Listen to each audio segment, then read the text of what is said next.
আমার আল্লাহ তাআলা রব্বুল আলামিন কোরআনুল কারীমের প্রথমেই ঘোষণা দিলেন, যালিকাল কিতাবু লা রাইবা ফীহ, আমার এই কিতাবের ভিতরে কোনো ভুল নাই, এমন কি সন্দেহের কোনো অবকাশ নাই। জোরে বলুন সুবহানাল্লাহ।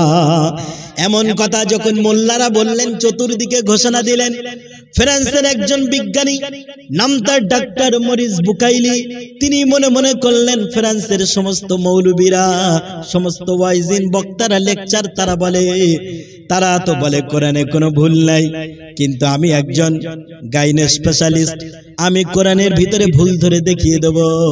আমার ভাইরা, আপনারা এই বক্তব্য শোনার পূর্বেই বলেন তো দেখি, কোরআনের ভুল ধরার ক্ষমতা কি কারো আছে নাকি? কোরআন একটা আশ্চর্যকর কিতাব। আজকে আমরা কোরআন শুনতেছি, কিন্তু এই পৃথিবীর বুকে একটা জাতি আছে যাদের নাম হলো জিন জাতি।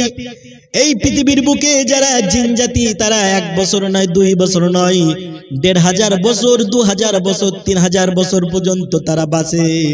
আমার ভাইরা, এই জিন জাতির সম্প্রদায়ের লোকেরা বিশ্ব নবীর মুখে যখন তারা কোরআন শুনতে পেল, যে সমস্ত জিন জাতিরা তারা নবী মুসার তৌরাত শুনেছিল, জবুর কিতাব শুনেছিল দাউদ আলাইহিস সালামের, তারা যখন এই কোরআনুল কারীম শুনতে পেল, শুনতে শুনতে বিশ্ব নবীর কণ্ঠে কোরআন শুনতে শুনতে তারা এক সময় বলে ফেললো, ইন্না সামি'না কুরআনান আজাবা। জোরে বলুন আল্লাহু আকবার। জিন জাতি, জিনের সম্প্রদায় তারা বলে ফেললো, আজকে এমন একটা আশ্চর্যকর কিতাব আমরা শুনতে পেরেছি যা জীবনে কোনোদিন শুনে নাই। সেই কিতাবটার নাম কি? আরো জোরে বলেন, সেই কিতাবটার নাম কি? ডাক্তার মরিস বুকাইলি বললেন, আমি এই কোরআনের ভিতরে ভুল ধরে দেখাবো। ডাক্তার মরিস বুকাইলি ভুল ধরার জন্য প্রথমে পড়া শুরু করলেন কোরআন, ইংরেজি ফ্রান্স ট্রান্সলেট কোরআন পড়া শুরু করলেন। এখন ফ্রান্স ভাষায় ট্রান্সলেট কোরআন পড়ে কি কোরআনে ভুল ধরা সম্ভব? সম্ভব কি? সম্ভব না। ডাক্তার মরিস বুকাইলি মনে মনে করলেন, এবারে একটি ইংরেজি অনুবাদ পড়ি। ইংরেজি অনুবাদ পড়া শুরু করে দিলেন। পড়তে পড়তে ভাবলেন, আরে আমি যদি ইংরেজি অনুবাদ পড়া শুরু করি, ইংরেজি অনুবাদ পড়ে তো কোরআনের ব্যাকরণের কোনো ভুল ধরতে আমি পারবো না। উনি তখন মনে মনে করলেন, এই কোরআনের ভুল ধরতে গেলে আমাকে পড়তে হবে, আরবি পড়তে হবে। ডাক্তার মরিস বুকাইলি ফ্রান্স থেকে চলে গেলেন সৌদি আরবে, গিয়ে আরবি নিয়ে পড়াশোনা করলেন। মদিনা ইউনিভার্সিটি থেকে আরবি পিএইচডি গবেষণা করলেন, আরবি ভাষার উপরে পিএইচডি করলেন। করার পরে কোরআন পড়া শুরু করলেন। কোরআন যখন পড়া শুরু করে দিলেন, কোরআন প্রথম থেকে নিয়ে শেষ পর্যন্ত যখন পড়া শেষ করে দিলেন, ডাক্তার মরিস বুকাইলি কোরআন সম্পর্কে একটা কিতাব লিখলেন। যে কিতাবের ভিতরে ডাক্তার মরিস বুকাইলি লিখে দিলেন, আহারে যে কিতাব পড়ার জন্য, যে কোরআনের ভুল ধরার জন্য সারাটি জীবন গবেষণা করেছি, সেই কোরআনটাই আমার জীবনের ভুল ধরিয়ে দিল। জোরে বলুন, আরো জোরে বলুন সুবহানাল্লাহ। বিশ্ব নবী বলেন, মান ক্বালা বিহি সাদাকা, কোরআন থেকে যে ব্যক্তি কথা বলে সেই ব্যক্তি সত্য কথা বলে। আর আল্লাহ তাআলা রব্বুল আলামিন বলেন, ও পৃথিবীর মানুষেরা, যখন কোন মানুষ কোরআন থেকে কথা বলে, ওই মানুষটা সত্য কথা বলে। কারণ কোরআন কোন পৃথিবীর মানুষের বানানো কিতাব নয়, কোরআন হলো আসমান জমিনের রব মহান আল্লাহর কিতাব। জোরে বলেন, কার কিতাব? আল্লাহ তাআলা রব্বুল আলামিন বলেন, ওয়ামান ইয়াসদাকু মিনাল্লাহি কিলা, আমি আল্লাহ আমার থেকে অধিক সত্যবাদী আর কে হতে পারে? আল্লাহর চেয়ে সত্যবাদী আর কেউ হতে পারে না। পৃথিবীর মানুষ আজকে সত্য কথা বলতে পারে, কালকে আবার মিথ্যা কথা বলতে পারে।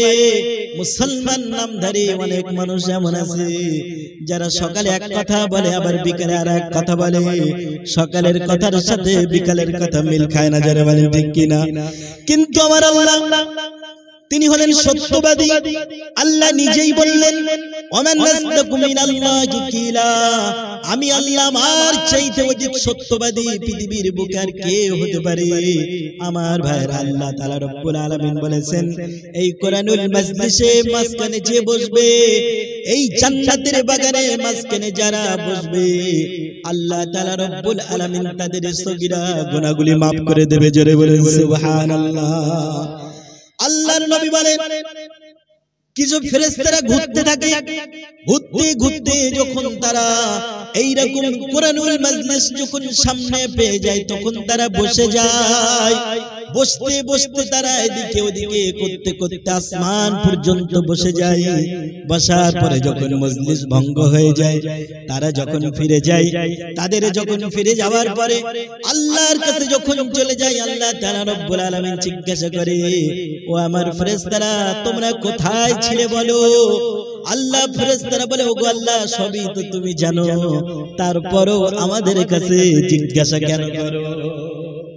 আল্লাহ বলেন, ফেরেশতারা আমি সব জানি, কিন্তু তারপরও তোমাদের কাছে জিজ্ঞাসা করি, কারণ তোমাদের কাছ থেকে শুনলে পরে আমার বান্দাদের খবরটা তোমাদের কাছ থেকে শুনলে আমি আল্লাহ আমার রহমতের দরজায় জোশ মেরে যাবে। জোরে বলে, আর জোরে বলে সুবহানাল্লাহ। আল্লাহ তাআলা রব্বুল আলামিন এই প্রশ্নের জবাবে ফেরেশতারা তখন বলতে থাকেন, ওগো আল্লাহ অমুক জায়গায় ফুলবাড়ির মাদ্রাসায় গিয়েছিলাম, গিয়ে দেখি তোমার কয়েকজন বান্দারা বসেছিল, আর বেশি সংখ্যক মানুষ বাজারে ঘোরাফেরা করতেছিল, আর অল্প সংখ্যক মানুষকে নিয়ে আমরা ফেরেশতারা তাদের পাশে বসে বসে তাদের জন্য রহমতের দোয়া করেছিলাম। আল্লাহ বলবেন, বান্দারে এ আমার ফেরেশতারা, আমার ওই বান্দাগুলি তারা তো জান্নাত দেখে নাই, জাহান্নাম দেখে নাই, তারা কিসের জন্য বসেছিল? ফেরেশতারা তখন বলবে, ওগো আল্লাহ তারা জান্নাত দেখে নাই, জাহান্নাম দেখে নাই, কিন্তু তারপরও তারা জান্নাত পাওয়ার আশায় জাহান্নাম থেকে পরিত্রাণ পাওয়ার আশায় তারা ওই মজলিসে বসেছিল।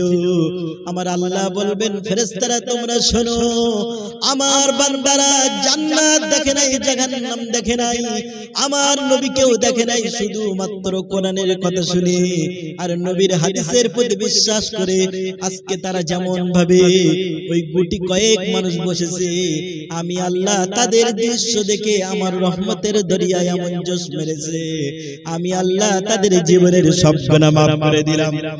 জোরে বলুন, আর জোরে বলুন সুবহানাল্লাহ।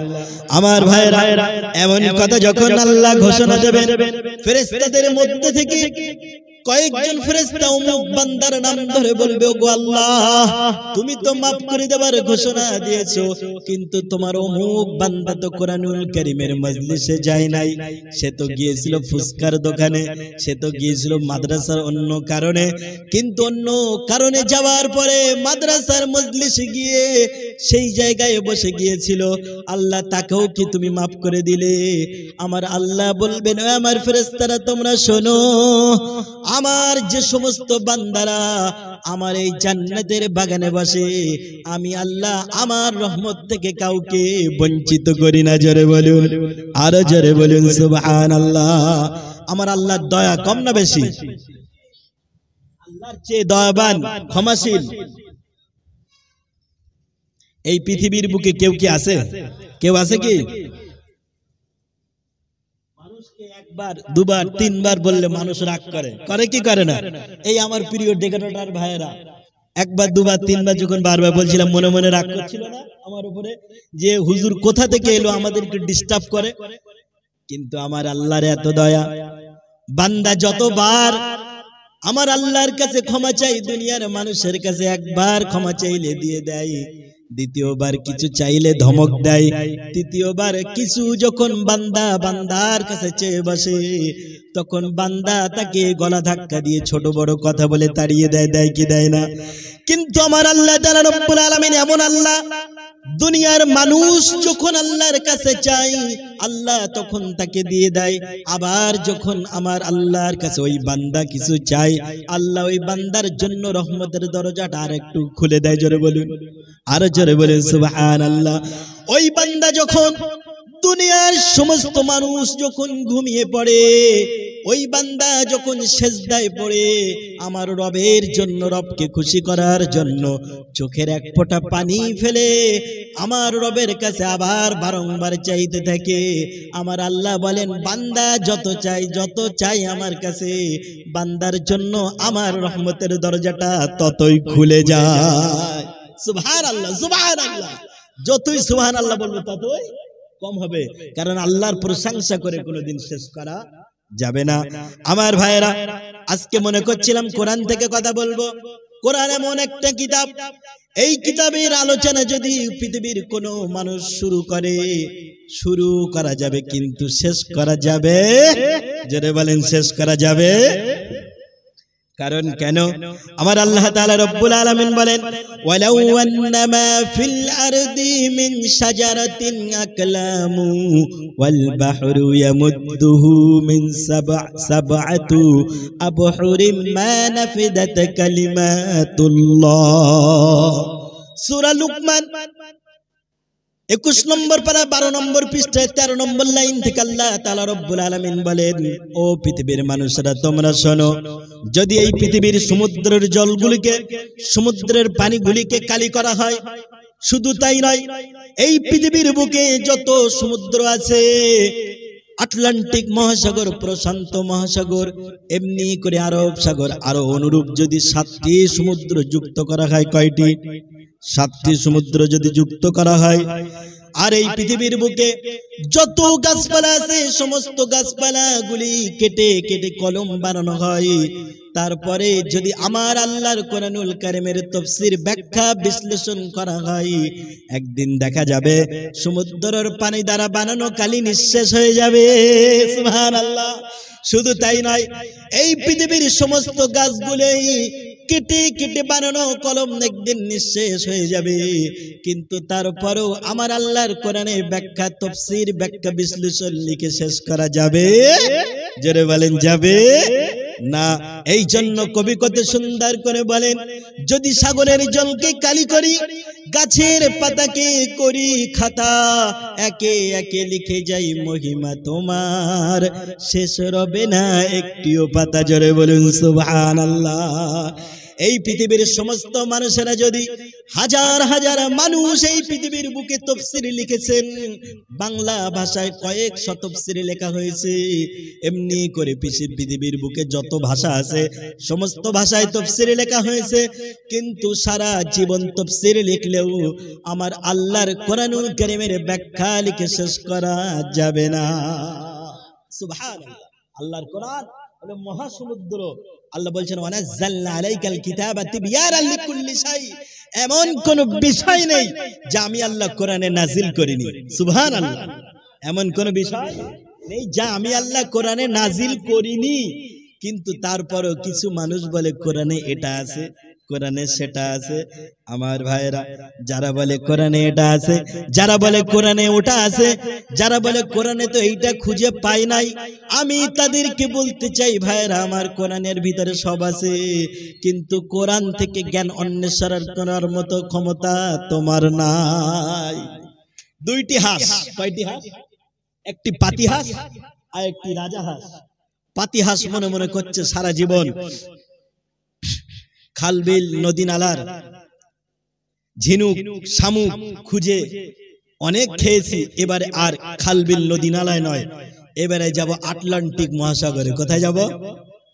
আটলান্টিক মহাসাগর। মনোযোগ দিয়ে শুনবেন, গভীর আলোচনা। আটলান্টিক মহাসাগরে গিয়ে শামুক, ঝিনুক খুঁজে তারপরে খেয়ে পেটটাকে ভরাবো। পাতি হাঁস যাবার পরে আটলান্টিক মহাসাগরে ডুব মেরেছে, খুব জোর করে ডুব মেরেছে। ডুব মারার পরে অনেক খোঁজাখুঁজি করার পরে দেখা যাচ্ছে সাগরের তলা খুঁজে পায় নাই। কি খুঁজে পায় নাই? তলা খুঁজে পায় নাই। তখন পাতি হাঁস মাথা উঁচু করে আর একটা হাঁসকে ডেকে বলছে, ভাই, আমি বুঝতে পেরেছি আটলান্টিক মহাসাগরের তলা নাই। কি নাই? তলা নাই। এইবারে রাজা হাঁস আর পাতি হাঁস তারা আলোচনা করে বলছে, ভাই, তাহলে আটলান্টিক মহাসাগরে যাব না, এবার প্রশান্ত মহাসাগরে যাব। আটলান্টিক মহাসাগরের থেকে প্রশান্ত মহাসাগরের গভীরতা আরো বেশি, আরো বেশি। এইবার প্রশান্ত মহাসাগরে চলে গেলেন, গিয়ে খুব সুন্দর করে ডুব দিলেন। রাজা হাঁস, পাতি হাঁস ডুব দিয়ে দিয়ে বারংবার ডুব দিয়ে দিয়ে ফেল। তারপরে মাথা উঁচু করে হাঁপিয়ে উঠে বলল, ভাই, বুঝতে পেরেছি আটলান্টিক মহাসাগরের যেমন তলা নাই, তেমন ভাবে প্রশান্ত মহাসাগরের তলা নাই। আমার ভাইয়েরা, আটলান্টিক মহাসাগরের তলা নাই নাকি প্রশান্ত মহাসাগরের তলা নাই, নাকি রাজা হাঁস পাতি হাঁসের গলার বখান নাই? কোনটা? যারা বলেন কোনটা? আটলান্টিক মহাসাগরের তলা আছে, প্রশান্ত মহাসাগরের তলা আছে, কিন্তু ওই প্রশান্ত মহাসাগর আটলান্টিক মহাসাগরে ডুব দেবার মতো গলার বহার রাজাহাঁসের পাতিহাঁসের নাই, যেই কারণে তাদের মনে হয়েছে আটলান্টিক মহাসাগরের তলা নাই। আজকে কিছু মানুষ এমন আছে যারা কোরআন পড়ে না, কোরআন গবেষণা করে না, কিছুই করে না, তারা বলে বিজ্ঞানের এটা কি আছে না কি কোরআনে, বিজ্ঞানের ওটা কি আছে না কি কোরআনে। আমি বলি ভাই, বিজ্ঞানের জন্ম যেখানে, বিজ্ঞান যেখান থেকে জন্ম গ্রহণ করেছে তার কয়েক শত বছর আগে আমার আল্লাহ কোরআনুল কারীমকে বিশ্বনবীর প্রতি নাজিল করেছে। জোরে বলেন সুবহানাল্লাহ। বিজ্ঞানের জন্ম তো আজকে, বিজ্ঞান আজ থেকে 200 বছর আগে জন্ম নিয়েছে, কিন্তু আমার আল্লাহ কোরআনুল কারীমে 1400 বছর আগে যা যা বলেছেন বিজ্ঞান আজকে একটু একটু করে প্রমাণ করছে। এখন বলেন বিজ্ঞানের ক্ষমতা বেশি না কোরআনের ক্ষমতা বেশি? পৃথিবীর বুকে অনেক বিজ্ঞানী তারা কোরআনকে ভুল ধরার চেষ্টা করেছে, পারে নাই, পারবে না, কিয়ামত পর্যন্ত পারবে না। কারণ কোরআন হেফাজতের দায়িত্ব কে নিয়েছেন? আল্লাহ নিয়েছেন। এখনো যারা বাইরে এদিক ওদিক ঘুরছেন তাদের কাছে করজোরে অনুরোধ, আপনারা এসে বসে যান। কোরআনুল কারীমে এত সুন্দর মজলিস থেকে নিজেকে বঞ্চিত করেন নাই, নিজেকে বঞ্চিত করেন নাই। যারা বঞ্চিত করছে এগুলো কপাল পোড়া। এগুলো কি পোড়া? যখন মুরগি হাঁস দেখবেন বাচ্চা তোলার জন্য ডিম নেয়, ডিম নেবার পরে বুকের তলায় নিয়ে খুব চাপ দেওয়ার চেষ্টা করে, গরম দেওয়ার চেষ্টা করে, যেমন ভাবে আমি করছি। একদিন, দুদিন, 3 দিন, 21 দিন পরে, কতদিন পরে? 20 বা 21 দিন পরে ডিম ফুটে যায়। কিছু ডিম ওই মা হাঁস, মা মুরগিটা বারংবার চেষ্টা করেছিল তার ডানার তলায় রাখার, কিন্তু তারপরও কিছু ডিম পাল্টি খেয়ে বাইরে চলে যায়। এখন বলেন তো দেখি, যে ডিমগুলো বারংবার ডাকার পরও বাইরে চলে গিয়েছিল, ওই ডিমগুলো কি বাচ্চা ফোটে? ওগুলো কি হয়ে যায়? ঘোলা হয়, আবা হয়, পচা হয়, ঠিক না? আমার ভাইরা, আজকে অনেক ভাইদেরকে ডাকার চেষ্টা করছি, অনেক ভাইরা বসে গিয়েছেন। এখনো যে সমস্ত ভাইরা বাড়ি বসে বিনের সাথে গল্প করছেন, তারপরে শালির সাথে গল্প করছেন, বাজারে আসেন নাই, দেখতে দেখতে কোরআনের মজলিস শেষ হয়ে যাবে, আপনাদের কপালটা হয়ে যাবে পচা ডিমের মতো। কিসের মতো? যারা এখনো বাইরে আছেন তাদের কপালটা কি পচা ডিমের মতো বানাতে চান? যদি না চান, এই কোরআনুল কারীমের মজলিসে এসে বসে যান, আপনার কপাল খুলে দেবে কে? এখানে যারা বসে তাদের জন্য সগীরা গুনাহ মাফ করার ঘোষণা দিয়েছেন কে? আল্লাহ। আমার ভাইয়েরা, আমি বলতেছিলাম যে কোরআনুল কারীম এমন একটা কিতাব, এই কিতাবের কোনো ভুল নাই। এই পৃথিবীর বুকে যখন কোনো মানুষ কিতাব লেখে, কিতাবের শুরুতে লেখে, কিতাবের শুরুতে লেখে, হে আমার পাঠক ভাইয়েরা, আমার এই লেখার ভিতরে, আমার এই কিতাবের ভিতরে যদি কোনো ভুল ভ্রান্তি তোমাদের চোখে বসে, যদি তোমাদের চোখে ধরা পড়ে, তাহলে আমাকে তোমরা দেখিয়ে দেবে। দ্বিতীয় সংস্করণে আমরা সেটা শুধরে নেব। পৃথিবীর কোনো বাপের বেটা লেখক নাই এমন কথা বলার যে আমার কিতাবে ভুল হতে পারে না। কোনো পাঠকের চোখের ভিতরে তাদের আমার এই ভুলগুলো দৃষ্টিগোচর হতে পারে না, এমন কেউ বলতে পারে কি? পারে না। কিন্তু আমার আল্লাহ তাআলা রব্বুল আলামিন কোরআনুল কারীমের প্রথমেই ঘোষণা দিলেন, যালিকাল কিতাবু লা রাইবা ফীহ, আমার এই কিতাবের ভিতরে কোনো ভুল নাই, এমন কি সন্দেহের কোনো অবকাশ নাই। জোরে বলুন সুবহানাল্লাহ। এমন কথা যখন মোল্লারা বললেন, চতুর্দিকে ঘোষণা দিলেন, ফ্রান্সের একজন বিজ্ঞানী, নাম তার ডাক্তার মরিস বুকাইলি, তিনি মনে মনে করলেন ফ্রান্সের সমস্ত মৌলবীরা, সমস্ত ওয়াইজিন, বক্তারা, লেকচার, তারা বলে, তারা তো বলে কোরআনে কোনো ভুল নাই, কিন্তু আমি একজন গাইনে স্পেশালিস্ট, আমি কোরআনের ভিতরে ভুল ধরে দেখিয়ে দেব। আমার ভাইরা, আপনারা এই বক্তব্য শোনার পূর্বেই বলেন তো দেখি, কোরআনের ভুল ধরার ক্ষমতা কি কারো আছে নাকি? কোরআন একটা আশ্চর্যকর কিতাব। আজকে আমরা কোরআন শুনতেছি, কিন্তু এই পৃথিবীর বুকে একটা জাতি আছে যাদের নাম হলো জিন জাতি। এই পৃথিবীর বুকে যারা জিন জাতি, তারা 1 বছর নয়, 2 বছর নয়, 1500 বছর, 2000 বছর, 3000 বছর পর্যন্ত তারা বাঁচে। আমার ভাইরা, এই জিন জাতির সম্প্রদায়ের লোকেরা বিশ্ব নবীর মুখে যখন তারা কোরআন শুনতে পেল, যে সমস্ত জিন জাতিরা তারা নবী মুসার তৌরাত শুনেছিল, জবুর কিতাব শুনেছিল দাউদ আলাইহিস সালামের, তারা যখন এই কোরআনুল কারীম শুনতে পেল, শুনতে শুনতে বিশ্ব নবীর কণ্ঠে কোরআন শুনতে শুনতে তারা এক সময় বলে ফেললো, ইন্না সামি'না কুরআনান আজাবা। জোরে বলেন আল্লাহু আকবার। জিন জাতি, জিনের সম্প্রদায় তারা বলে ফেললো, আজকে এমন একটা আশ্চর্যকর কিতাব আমরা শুনতে পেরেছি যা জীবনে কোনোদিন শুনে নাই। সেই কিতাবটার নাম কি? আরো জোরে বলেন, সেই কিতাবটার নাম কি? ডাক্তার মরিস বুকাইলি বললেন, আমি এই কোরআনের ভিতরে ভুল ধরে দেখাবো। ডাক্তার মরিস বুকাইলি ভুল ধরার জন্য প্রথমে পড়া শুরু করলেন কোরআন, ইংরেজি ফ্রান্স ট্রান্সলেট কোরআন পড়া শুরু করলেন। এখন ফ্রান্স ভাষায় ট্রান্সলেট কোরআন পড়ে কি কোরআনে ভুল ধরা সম্ভব? সম্ভব কি? সম্ভব না। ডাক্তার মরিস বুকাইলি মনে মনে করলেন, এবারে একটি ইংরেজি অনুবাদ পড়ি। ইংরেজি অনুবাদ পড়া শুরু করে দিলেন। পড়তে পড়তে ভাবলেন, আরে আমি যদি ইংরেজি অনুবাদ পড়া শুরু করি, ইংরেজি অনুবাদ পড়ে তো কোরআনের ব্যাকরণের কোনো ভুল ধরতে আমি পারবো না। উনি তখন মনে মনে করলেন, এই কোরআনের ভুল ধরতে গেলে আমাকে পড়তে হবে, আরবি পড়তে হবে। ডাক্তার মরিস বুকাইলি ফ্রান্স থেকে চলে গেলেন সৌদি আরবে, গিয়ে আরবি নিয়ে পড়াশোনা করলেন। মদিনা ইউনিভার্সিটি থেকে আরবি পিএইচডি গবেষণা করলেন, আরবি ভাষার উপরে পিএইচডি করলেন। করার পরে কোরআন পড়া শুরু করলেন। কোরআন যখন পড়া শুরু করে দিলেন, কোরআন প্রথম থেকে নিয়ে শেষ পর্যন্ত যখন পড়া শেষ করে দিলেন, ডাক্তার মরিস বুকাইলি কোরআন সম্পর্কে একটা কিতাব লিখলেন।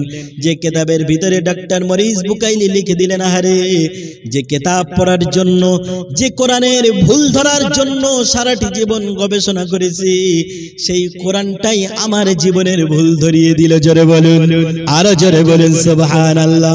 ডাক্তার মরিস বুকাইলি পৃথিবীর মুসলমানদেরকে বলে দিলেন, ও পৃথিবীর মুসলমানেরা, তোমরা যদি এই কোরআন পড়তে থাকো, আর যদি তোমরা এই কোরআন নিয়ে গবেষণা করতে থাকো, আর কোরআন নিয়ে যদি আমল করতে থাকো, পৃথিবীর কোনো জাতি, কোনো সম্প্রদায় তোমাদেরকে কোনোদিন হারাতে পারবে না। সুবহানাল্লাহ। ডাক্তার মরিস বুকাইলি মুসলমান হয়ে গেলেন। এটা তো এই যুগে। এখন বিশ্বনবীর যুগে কি হয়েছিল? বিশ্বনবীর যুগে যখন কোরআন নাজিল হলো, সমস্ত কাফের মুশরিকরা যখন কোরআন শোনার পরে বললেন, এটা মুহাম্মাদের বানানো কিতাব। আল্লাহর নবী ঘোষণা দিলেন, এটা আমার কোনো বানানো কিতাব নাই, এটা হলো কার বাণী? জোরে বলেন, চিৎকার দিয়ে বলেন, কার বাণী? আল্লাহর বাণী। মুহাম্মদ সাল্লাল্লাহু আলাইহি ওয়াসাল্লামের বানানো কিতাব নয়। মক্কার কাফির মুশরিকরা যখন চ্যালেঞ্জ গ্রহণ করলেন, আমার আল্লাহ তাআলা রব্বুল আলামিন তাদের উপরে চ্যালেঞ্জ ছুড়ে দিলেন, দিয়ে বললেন, ওয়া ইন কুনতুম ফি রাইবিম মিম্মা নাযালনা আলা আবদিনা ফাতু বিসূরাতিন মিন মিসলি। আল্লাহ বলেন সূরা বাকারার ভিতরে 3 নম্বর পৃষ্ঠায় 13 নম্বর লাইন থেকে আল্লাহ তাআলা রব্বুল আলামিন ঘোষণা দিলেন, আমি যে আমার বান্দার প্রতি কোরআন নাজিল করেছি, আমার বান্দার প্রতি কিতাব নাজিল করেছি, তোমাদের যদি এই কিতাবের ব্যাপারে কোনো সন্দেহ হয়, যদি তোমাদের সন্দেহ থাকে, ফাতু বিসূরাতিন মিন মিসলি, তাহলে এই কিতাবের একটা সূরার মতো একটা ছোট্ট সূরা বানিয়ে নিয়ে আসো। এই কিতাবের মতো বড় একটা কোনো কিতাব কিচ্ছু নাই, একটা ছোট্ট কিতাব, ছোট্ট সূরা তোমরা বানিয়ে নিয়ে আসো। আমার ভাইরা, এমন কথা যখন কোরআনুল কারীমে নাজিল হয়ে গেল, মক্কার কাফের মুশরিকরা তারা মনে মনে ভাবলেন,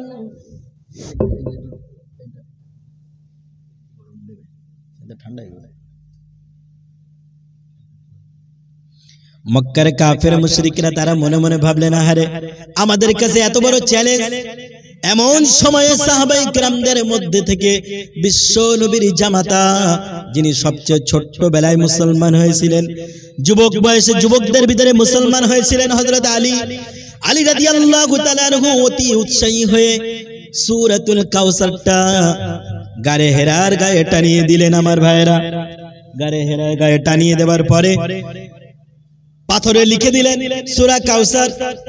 সবার মুখস্থ আছে না? প্রত্যেক নামাজি সূরা কাউসার মুখস্থ থাকে। সূরা কাউসার আর সূরা ইখলাস এটা এমন একটা সূরা, একদিন দুদিন তিন দিন কয়েকদিন নামাজ পড়তে গেলে অটোমেটিকলি তাদের ব্রেনে যিনি ঢুকিয়ে দেন, জোরে বলেন তিনি কে? তিনি হলেন আল্লাহ। এই সূরা কাউসারটা ইন্না আ'তাইনাকাল কাউসার ফাসাল্লি লিরাব্বিকা ওয়ানহার ইন্না শানিয়াকা হুয়াল আবতার। এই সূরাটা হযরতে আলী রাদিয়াল্লাহু তাআলা আনহু গায়ে হেরার গায়ে টানিয়ে দিলেন, দিয়ে বললেন, ও মক্কার কাফের কুরাইশ মুশরিকরা, তোমরা শোনো, তোমরা যারা বলো মুহাম্মাদের বানানো কিতাব, তোমরা যারা বলো এটা মুহাম্মাদের নাজিল করা কিতাব নয়, এটা ঐশী বাণী নয়, মুহাম্মাদের তৈরি করা কিতাব, তোমাদের জন্য একটা চ্যালেঞ্জ দিয়ে দিলাম। তোমাদের যদি সাধ্য থাকে, তোমাদের যদি ক্ষমতা থাকে, তাহলে এই সূরা কাউসারের মতো করে একটা সূরা তোমরা লিখে নিয়ে আসো। সুবহানাল্লাহ। ছোট্ট একটা সূরা, বড় সূরা বাকারা নয়, সূরা আলে ইমরান নয়, এমন করে সূরা নিসা নয়, কোরআনুল কারীমের কোনো বড় সূরা নাই, ছোট্ট একটা সূরা, সর্বকনিষ্ঠ সূরাটা টানিয়ে দিয়ে তিনি বললেন, মক্কার কাফেররা, তোমাদের যদি ক্ষমতা থাকে তাহলে সূরা কাউসারের মতো করে একটা সূরা তোমরা বানিয়ে নিয়ে এসো।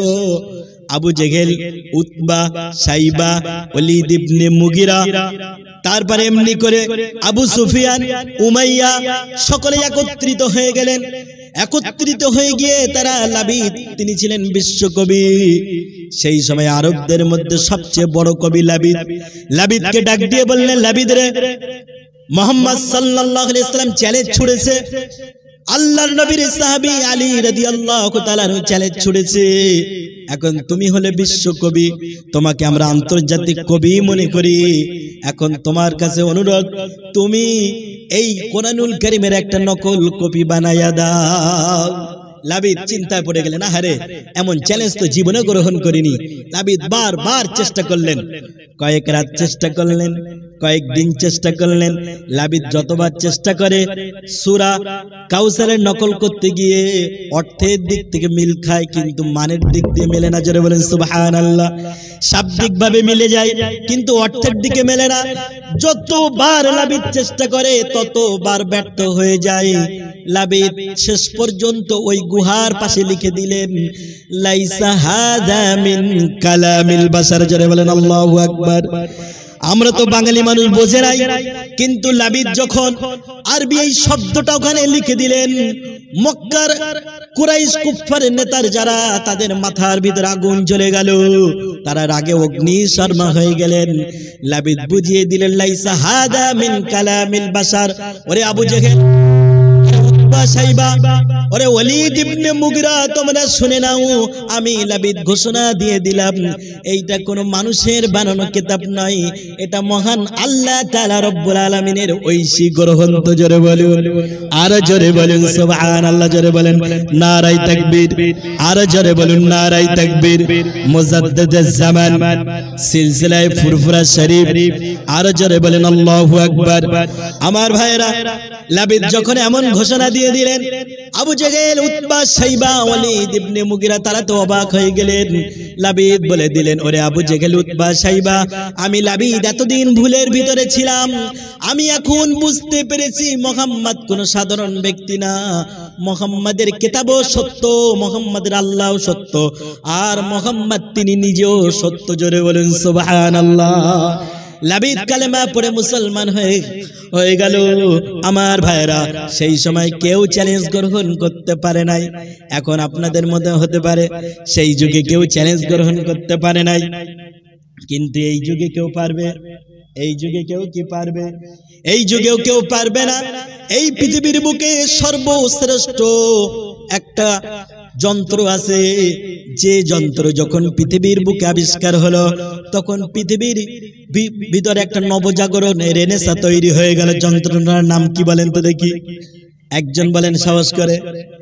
যন্ত্রটার নাম হলো কম্পিউটার। যন্ত্রটার নাম কি? কম্পিউটার। পৃথিবীর বুকে এমন কোন জটিল হিসাব নাই যা কম্পিউটারে করা যায় না। কম্পিউটার যখন পৃথিবীর বুকে আবিষ্কার হয়ে গেল, পৃথিবীর সমস্ত জটিল হিসাব সবকিছু সহজ হয়ে গেল, এমনকি সব পৃথিবীটা যেন মানুষের হাতের মুঠোয় চলে আসলো। সেই কবি নজরুল ইসলামের কথা মনে পড়ে, থাকবো না কো বদ্ধ ঘরে, দেখবো এবার জগৎটাকে কেমন করে ঘুরছে মানুষ দেশ হতে দেশান্তরে, পৃথিবীটাকে আপন হাতের মুঠোয় নেবার কথা বলেছিলেন। আমার ভাইরা, কম্পিউটার যখন তৈরি হয়ে গেল, বিজ্ঞানীরা তখন কম্পিউটারের ভিতরে কোরআনুল কারীমের একটি চিপস ঢুকিয়ে দিলেন। গোটা কোরআনুল কারীমটাকে একত্রিত করে মেমোরির ভিতরে কোরআনুল কারীমটাকে ঢুকিয়ে দিলেন কম্পিউটারের ভিতরে। আর মানুষের উদ্ভাবনী ব্রেনের ক্ষমতা, মস্তিষ্কের ক্ষমতা কম্পিউটারের ভিতরে ঢুকিয়ে দিলেন। দিয়ে বিজ্ঞানীরা জিজ্ঞাসা করলেন, কম্পিউটার তোমার ভিতরে যেটা দিয়েছি এটা পৃথিবীর কোনো সাধারণ কিতাব নয়, এটা মুসলমানদের কিতাব, যার নাম কোরআন। জোরে বলেন সুবহানাল্লাহ। মুসলমানেরা দাবি করে এই কোরআন নাকি পৃথিবীর কেউ বানাতে পারবে না। ও কম্পিউটার, তোমার ভিতরে এই কোরআনুল কারীমটাকে ঢুকিয়ে দিলাম এমন ভাবে, এই তোমার ভিতরে মানুষের ব্রেনের মস্তিষ্কের উদ্ভাবনী ক্ষমতাটাও দিয়ে দিলাম। এবারে কম্পিউটার, তুমি একটা প্রশ্নের জবাব দিয়ে দাও, তুমি বলো এই কোরআনুল কারীমের ভিতরে কোনো কি ভুল আছে নাকি? ভুল থাকবে কি? থাকতে পারে? আমরা মুসলমান বিনা দ্বিধাহীন চিত্তে বলি কোনো ভুল থাকতে। কম্পিউটার যদি বলে ভুল আছে তাহলে বুঝতে হবে কম্পিউটার ভুল, কিন্তু কোরআন ভুল হতে পারে না। কম্পিউটারের ভিতরে যখন কোরআনুল কারীমকে দেওয়া হলো, কমিটি ভাইরা একটু গরম পানি বা চা নিয়ে আসেন, দুধ একদম ঠান্ডা হয়ে গেছে, গরম পানি ঠিক আছে। কম্পিউটারের ভিতরে যখন কোরআনুল কারীমকে দেওয়া হলো, দিয়ে যখন জিজ্ঞাসা করা হলো, কম্পিউটার তোমার ভিতরে যে কিতাবটা দেওয়া আছে, এই কিতাবের যিনি রচয়িতা, যিনি গ্রন্থকার, যিনি লেখক, সেই মহান আল্লাহ, মহান সৃষ্টিকর্তা দাবি করে কোরআনের ভিতরে কোনো ভুল নাই। এখন তুমি বলো তোমার ভিতরে যে কিতাব দেওয়া হলো, এই কিতাবের ভিতরে কোনো কি ভুল আছে? আমার ভাইয়েরা, বিজ্ঞানীরা মনে মনে করলেন কম্পিউটার তাদের মনোভূত জবাব দিয়ে দেবে, কিন্তু বিজ্ঞানীরা দেখতে পেলেন কিছুক্ষণের ভিতরেই কম্পিউটারের ডিসপ্লের ভিতরে লেখা উঠে গেল যে আমার ভিতরে যে কিতাবটা দেওয়া আছে, আমি গবেষণা করে অ্যানালাইসিস করে বুঝেছি এই কিতাবের ভিতরে কোনো ভুল নাই। জোরে বলেন সুবহানাল্লাহ, আল্লাহু আকবার। কোরআনের ভিতরে কোনো ভুল নাই। কে বলে দিল? কম্পিউটার বলে দিল। বিজ্ঞানীরা বললেন কম্পিউটার বুঝেছি, মুসলমানদের দাবি সত্য, কম্পিউটারে বলে দিল কোরআনুল কারীমের ভিতরে কোনো ভুল নাই। এবার কম্পিউটার তুমি বলো তো দেখি, তোমার ভিতরে যে কিতাবটা দেওয়া হয়েছে, মুসলমানেরা দাবি করে, এমনকি এই গ্রন্থকার যিনি রচয়িতা, যিনি লেখক, তিনিও দাবি করে এই কোরআনুল কারীমের কপি কেউ নকল করতে পারবে না। এখন তুমি বলো তোমার ভিতরে মানুষের উদ্ভাবনী ক্ষমতা, ব্রেনের মস্তিষ্কের সেলটাকে ঢুকিয়ে দিয়েছি, এবারে তুমি বলো মানুষের দ্বারা এই কম্পিউটার, তুমি বলে দাও মানুষের ব্রেন দ্বারা, মস্তিষ্ক প্রসূতি দ্বারা এই কোরআনুল কারীমের কপি নকল করা কি কখনো সম্ভব? আমার ভাইরা, সাথে সাথে কম্পিউটারের ভিতরে লেখা ভেসে উঠলো, ও পৃথিবীর বিজ্ঞানীরা তোমরা শোনো, যদি কোনো মানুষ এই কোরআনুল কারীমের কপি নকল করার চেষ্টা করে, একবার নয়, দুইবার নয়, 63 মিলিয়ন অক্টিলিয়ন টাইমস যদি চেষ্টা করে, তাহলে হয়তো বা হতে পারে, হয়তো বা হতে 63 অক্টিলিয়ন মিলিয়ন টাইমস। এটা কোনো সাধারণ হিসাব নয়, অযুত লক্ষ নিযুত কোটি, তারপরে শত সহস্র, এমন করে মিলিয়ন, বিলিয়ন, ট্রিলিয়ন, অক্টিলিয়ন। এটা কি কোনো সাধারণ হিসাব? কোনো সাধারণ হিসাব না। তারপরও বিজ্ঞানীরা মনে মনে করলেন, কম্পিউটার যখন বলেছে 63 অক্টিলিয়ন টাইমস যদি কেউ চেষ্টা করে, তাহলে হয়তো বা হতে পারে, হোক না 63 অক্টিলিয়ন, যা পারে হয় হোক, বানানো তো যাবে। বিজ্ঞানীরা মনে মনে আনন্দ করলেন, মনে মনে খুশি অনুভব করলেন। কিন্তু আমার ভাইয়েরা, তাদের খুশি দীর্ঘক্ষণ হলো না, তাদের খুশি দীর্ঘায়িত হলো না। কিছুক্ষণের ভিতরেই কম্পিউটারের ডিসপ্লের ভিতরে লেখা উঠে গেল, ও পৃথিবীর বিজ্ঞানীরা তোমরা শোনো, একটা মানুষের, একটা জিন জাতির পৃথিবীর কোন সম্প্রদায়ের একবার নয়, দুইবার নয়, 63 অক্টিলিয়ন মিলিয়ন টাইমস জন্মানো এবং মৃত্যু জীবনও সম্ভব নয়। অতএব কম্পিউটার বুঝিয়ে দিল, একজন মানুষের যেমন 63 অক্টিলিয়ন বার জন্মানো মৃত্যু সম্ভব নয়, তেমন ভাবে কোন মানুষের দ্বারা কোরআনুল কারীমের কপি বানানো সম্ভব নয়। জোরে বলুন, আরো জোরে বলুন সুবহানাল্লাহ। এই পৃথিবীর হাজারো মানুষ, লক্ষ কোটি মানুষ তারা চেষ্টা করেছে কম্পিউটারে নকল করতে, কিন্তু কেউ পারে। তারপরও কোরআনুল কারীমের বিরুদ্ধে শত্রু অভাব আছে নাকি? আছে। গোটা পৃথিবী জুড়ে আপনারা জানেন, এখান থেকে কয়েক বছর আগে আমাদের ভারতের একজন অসীম গজবী, নাম তার ছিল অসীম রেজবি, আমি আমার ভাষায় বলি অসীম গজবী, সে বলেছিল কোরআন থেকে 26টা আয়াত তুলে দেওয়ার কথা। মনে আছে কথা আপনাদের? ইতিহাস 26টা আয়াত তুলে দেওয়ার কথা বলেছিল। এত কিছুর পরেও কোরআনের শত্রু পৃথিবীর বুকে কম নাই। কেন? আর এই পৃথিবীর বুকে যারাই কোরআনের শত্রুতা করে, এরা বুঝে নিতে হবে এরা পিতার অবৈধ সন্তান। যারা বলেন ঠিক না, পিতার অবৈধ সন্তান। আল্লাহ রাসূলের কাছে যখন কোরআন নাজিল হচ্ছে, তখন শত্রুদের ভিতরে একজন বারংবার আল্লাহ রাসূলকে গালি দিচ্ছে, আর দিয়ে দিয়ে বলছে যে মুহাম্মদ, আমার বিশ্বাস তোমার প্রতি যে কোরআন নাজিল হচ্ছে এটা তোমার বানানো, এটা আল্লাহর কিতাব নয়। আমি কোরআনের শত্রুতা করি, এমনকি তোমার সাথেও বিরোধিতা করি। আল্লাহর নবী বললেন, এই ব্যক্তিটার নাম হলো ওয়ালিদ ইবনে মুগীরা। বিশ্ব নবী তাকে বললেন, এ ওয়ালিদ ইবনে মুগীরা, তোমার ব্যাপারে আল্লাহ তাআলা রব্বুল আলামিন আমাকে জানিয়েছেন, উতুল্লিম বাদা যালিকা জানিন। জোরে বলেন সুবহানাল্লাহ। আল্লাহর কোরআন বললেন, বিশ্ব নবী জানালেন ওয়ালিদ ইবনে মুগীরাকে লক্ষ্য করে, যারা কোরআনের বিরোধিতা করে, যারা কোরআনের সাথে শত্রুতা করে, পৃথিবীর সেই মানুষগুলি হলো তাদের পিতার অবৈধ সন্তান। আমাদের বাংলা ভাষায় বলি জারজ সন্তান। কি বলি? জারজ সন্তান। ওয়ালিদ ইবনে মুগীরার আরো অনেকগুলো বর্ণনা এলো যে যে কোরআনের বিরোধিতা করে তাদের কিছু বৈশিষ্ট্য আল্লাহ কোরআনে তুলে দিলেন। তারা হলো আমানতের খেয়ানতকারী, তারা হলো মিথ্যুক, তারা হলো মুনাফিক। সবচেয়ে বড় যে বৈশিষ্ট্য সেটা হলো তারা তাদের পিতার অবৈধ সন্তান। ওয়ালিদ ইবনে মুগীরা যখন এমন কথা শুনলেন, বিশ্ব নবীর কাছ থেকে এমন কথা শোনার পরে আর সহ্য করতে পারলেন না। তিনি বললেন, মুহাম্মদ রে, আমাকে মিথ্যুক বলতে পারো, আমাকে সমাজ বিরোধী বলতে পারো, যা মন চাই তাই বলতে পারো, কিন্তু আমাকে তুমি অবৈধ সন্তান বলতে পারো না। আল্লাহর নবী বললেন, ওয়ালিদ ইবনে মুগীরা, তুমি অবৈধ সন্তানকে সন্তান না, এটা আমি বলবো না, তোমার মায়ের কাছে চলে যাও। জোরে বলুন, আরো জোরে বলুন সুবহানাল্লাহ। কোন সন্তান বৈধ না অবৈধ, এটা সবচেয়ে ভালো বলতে পারে কে? মা বলতে পারে। কে বলতে পারে? মা বলতে পারে। মায়ের থেকে ভালো কেউ বলতে